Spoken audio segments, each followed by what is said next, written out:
5월 2일 해외 축구 오늘 진짜 각 나왔습니다. 배당보다 흐름이 중요한 5경기, 지금부터 핵심만 깔끔하게 정리해드립니다. 오늘 경기는 유럽리그 핵심 경기들과 호주 어리그까지 포함해서 흐름 좋은 경기들로 구성했습니다. 초반 강세팀, 후반 강세팀, 전술 상성까지 전부 체크했으니 끝까지 보시면 도움이 될 겁니다. 첫 번째 경기, 피사 vs 레체. 피사는 3-4-1-2 전형을 기반으로 전방 숫자를 확보하며 공격적으로 나서려는 팀입니다. 투톱과 이선 자원을 동시에 활용해 박스 근처에서 수적 우위를 만들려는 의도는 분명합니다. 마이스터는 최전방에서 제공권 경합과 박스 안 마무리를 기대할 수 있는 자원입니다. 공중볼 경쟁이나 세컨드볼 상황에서 존재감을 보여줄 수 있는 유형이지만 중원 지원이 늦어질 경우 고립되는 장면도 자주 나올 수 있습니다. 트라모니는 이선에서 볼을 받아 전진하거나 직접 슈팅 기회를 만드는 역할을 맡습니다.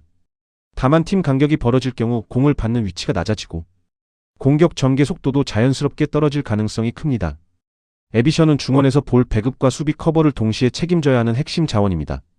하지만 수비 라인과 미드필더 라인 사이 공간이 자주 열리면 혼자 감당해야 할 범위가 지나치게 넓어질 수 있습니다.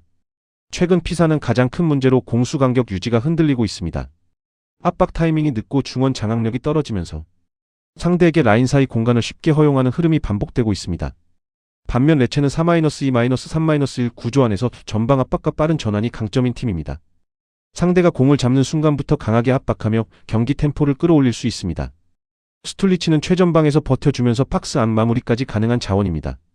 등지는 플레이 후 이선과 연계하거나 흘러나온 볼에 빠르게 반응하는 움직임이 강점입니다.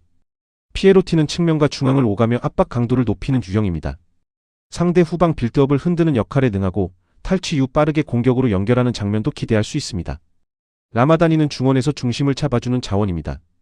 수비 밸런스를 유지하면서 볼을 되찾은 뒤 전방으로 정확하게 연결해 줄 수 있어 이번 경기 핵심 축이 될 가능성이 높습니다. 이번 경기는 피사에 벌어진 공수 간격과 레체의 강한 전방 압박이 정면으로 충돌하는 승부입니다. 피사가 후방에서 빌드업을 길게 가져가거나 패스 타이밍이 늦어지는 순간 레체는 즉시 압박을 걸어 높은 위치에서 공을 끊어낼 수 있습니다. 그리고 피사의 중원 간격이 넓어진 상태라면 재압박도 쉽지 않습니다. 그 과정에서 스툴리치가 박스 앞에서 버텨주고 피에로티가 안쪽으로 침투하며 공격 방향을 바꾸는 장면이 충분히 나올 수 있습니다. 레체 입장에서는 가장 효율적인 득점 루트가 될 수 있습니다. 반대로 피사는 마이스터에게 안정적으로 공이 전달되지 않으면 공격이 단조롭게 끊길 가능성이 큽니다. 트라모니 역시 압박 속에서 전방을 바라볼 시간이 줄어들 수 있습니다. 후반전으로 갈수록 체력과 교체 카드 활용에서도 레체 쪽이 유리합니다. 압박 강도를 유지하며 피사의 흔들리는 간격을 지속적으로 공략할 수 있기 때문입니다. 결국 이 경기는 피사가 공간 관리를 해내느냐 아니면 레체가 그 틈을 먼저 파고드느냐의 승부입니다. 전체적인 흐름상 레체가 전방 압박, 중원 장악, 빠른 침투까지 앞세워 우세한 경기 운영을 가져갈 가능성이 높습니다. 두 번째 경기, 리즈 유나이티드 vs 벌리. 리즈 유나이티드는 3-1-4-2 전형을 기반으로 중원 숫자를 두껍게 세우고 중앙 점유율을 바탕으로 측면 하프 스페이스를 공략하는 패턴이 강점인 팀입니다. 단순히 볼 점유에 그치지 않고 중앙에서 상대 수비 간격을 흔든 뒤 공간 침투까지 연결하는 구조가 잘 잡혀 있습니다. 칼버트 루이는 박스 안에서 존재감이 큰 전형적인 스트라이커입니다. 제공권 경쟁은 물론이고 짧은 순간 슈팅 각을 잡아내는 능력도 뛰어난 자원입니다. 컷백이나 낮은 크로스 상황에서 가장 위협적인 유형이라 볼 수 있습니다. 에론스는 이선에서 활동량이 풍부한 자원입니다. 중앙과 측면 사이를 끊임없이 오가며 상대 수비형 미드필더를 흔들고 압박 가담까지 해줄 수 있어 경기 템포를 높이는 역할을 맡습니다. 롱스테프는 이번 경기 핵심 카드가 될 수 있습니다. 단순히 후방에서 패스를 돌리는 미드필더가 아니라 타이밍을 보고 측면 공간으로 대각선 침투하는 움직임이 가능한 자원입니다. 이른바 메잘라 형태의 전진 패턴으로 벌리 수비 라인을 흔들 수 있습니다. 롱스테프가 하프 스페이스로 침투하면 벌리 풀백과 센터백 사이 간격이 벌어질 수 있고 그 순간 칼버트 루인에게 컷백이나 낮은 크로스를 연결하는 장면이 만들어질 수 있습니다. 또한 리즈 유나이티드는 공을 잃더라도 3-1-4-2 구조상 중앙 압박 복귀가 빠릅니다. 중원 숫자가 많기 때문에 벌리의 역습 출발 자체를 끊어낼 가능성도 높습니다. 반면 벌리는 4-2-3-1 전형 안에서 플레밍을 중심으로 이선과 최전방을 연결하려는 팀입니다. 플레밍은 박스 근처에서 슈팅 전환이 빠르고 중거리 슈팅 능력도 갖춘 자원입니다. 다만 리즈가 중원 압박을 강하게 가져갈 경우 공을 받는 위치가 점점 낮아질 수 있습니다. 에드워즈는 측면에서 개인 돌파와 안쪽으로 접고 들어오는 움직임으로 변수를 만들 수 있습니다. 하지만 전진 패스 공급이 원활하지 않다면 측면에서 고립되는 시간이 길어질 수 있습니다. 우고 축구는 중원에서 피지컬과 활동량으로 수비 커버를 맡아야 합니다. 그러나 리즈의 공격 방향이 중앙에서 측면으로 계속 바뀌면 어느 지점을 우선적으로 막아야 할지 판단이 늦어질 수 있습니다. 이번 경기는 리즈 유나이티드의 침투 구조와 벌리 포백의 공간 대응력이 핵심 승부처입니다. 리즈는 롱스태프의 대각선 침투, 에론슨의 움직임, 칼버트 루인의 마무리를 하나의 패턴처럼 연결할 수 있습니다. 벌리 수비가 한쪽으로 쏠리는 순간 중앙 마크가 비어버릴 가능성도 큽니다. 특히 하프 스페이스를 내주는 순간 컷백 한 번으로 팍스 안 수비 조직이 무너질 수 있습니다. 리즈가 가장 노릴 만한 장면입니다. 반대로 벌리는 플레밍의 슈팅과 에드워즈의 돌파로 반격을 시도하겠지만 전환 과정에서 패스가 끊기면 다시 리즈의 압박에 갇힐 가능성이 높습니다. 후반으로 갈수록 경기 주도권 역시 리즈 쪽으로 기울 수 있습니다. 구조적으로 후방 숫자를 유지하면서도 공격 숫자를 확보할 수 있기 때문입니다. 결국 이 경기는 리즈 유나이티드가 전술 완성도와 침투 패턴, 박스안 결정력까지 앞세워 우세한 흐름을 만들 가능성이 높습니다. 벌리가 하프 스페이스와 컷백 루트를 동시에 막아내지 못한다면 전체 경기 흐름은 리즈 유나이티드 쪽으로 크게 기울 수 있습니다. 세 번째 경기, 지로나 vs 마요르카. 지로나는 4-2-3-1 전형을 바탕으로 중원에서 빠르게 볼을 순환시키고 이선 자원들의 침투 타이밍을 활용해 공격 완성도를 높이는 팀입니다. 단순 점유율보다 템포 있는 패스 연결과 공간 활용에서 강점을 보입니다. 바나트는 최전방에서 수비수를 끌고 다니며 공간을 만들어주는 자원입니다. 박스 안 위치 선정과 마무리 움직임도 갖추고 있어 직접 득점뿐 아니라 이선 침투를 돕는 역할까지 수행할 수 있습니다.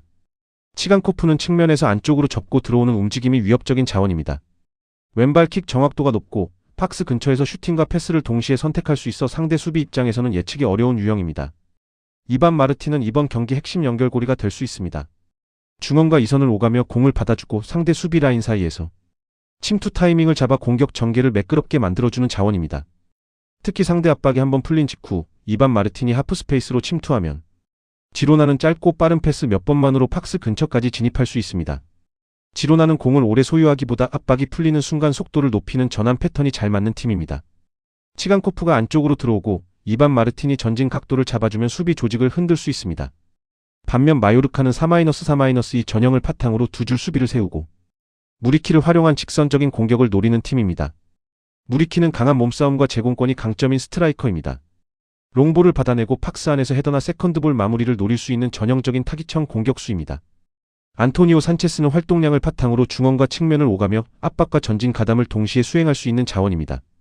사무 코스타는 수비형 미드필더 위치에서 상대 전진 패스를 차단하고 몸싸움으로 중원을 지켜주는 역할을 맡습니다. 하지만 이번 경기에서 마요르카는 원정 일정에 따른 체력 부담도 무시할 수 없습니다. 이동 피로가 누적되면 압박 강도와 수비 복귀 속도가 자연스럽게 떨어질 수 있습니다. 최근 흐름에서도 마요르카는 전진 압박 이후 후속 커버가 늦어지는 장면이 자주 나왔습니다. 라인을 올렸다가 뒤 공간을 내주는 패턴이 반복되고 있습니다. 이번 경기는 지로나가 그 약점을 얼마나 빠르게 공략하느냐가 핵심입니다.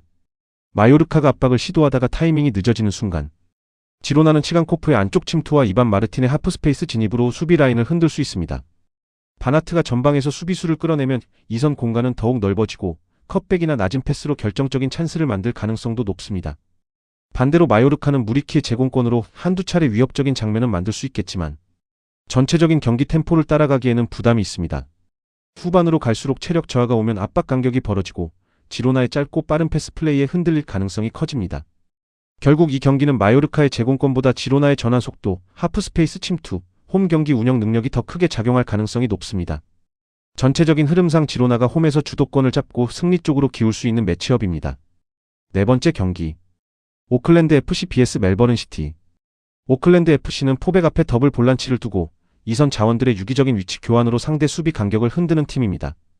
중앙 안정감과 측면 전개를 동시에 가져갈 수 있어 경기 운영 밸런스가 좋은 편입니다. 코스그로브는 박스 안에서 마무리 움직임이 뛰어난 스트라이커입니다. 단순히 센터백과 힘싸움을 하는 유형보다는 슈팅 위치를 먼저 선점하고 짧은 순간 득점 기회를 만드는 데 강점이 있습니다. 로저스는 측면에서 가장 위협적인 카드입니다. 직선 돌파와 컷백 선택을 동시에 가져갈 수 있고 오른쪽에서 안쪽으로 접고 들어오는 움직임도 날카롭습니다. 수비 입장에서는 방향 예측이 쉽지 않은 자원입니다. 베르스트라테는 중원에서 경기 템포를 조절하는 핵심 자원입니다. 압박을 받아도 짧은 패스로 탈압박이 가능하고 좌우 전환 패스를 통해 공격 방향을 바꿔줄 수 있습니다. 오클랜드 FC는 시간이 갈수록 상대 진영에서 점유 시간을 늘리며 경기 주도권을 가져가는 패턴이 강합니다. 무리하게 서두르기보다 상대를 흔든 뒤 빈 공간을 공략하는 구조가 잘 잡혀 있습니다. 특히 로저슨이 측면에서 크로스와 컷백을 번갈아 사용하면 상대 수비는 박스안 제공권과 하프스페이스 침투를 동시에 의식해야 합니다.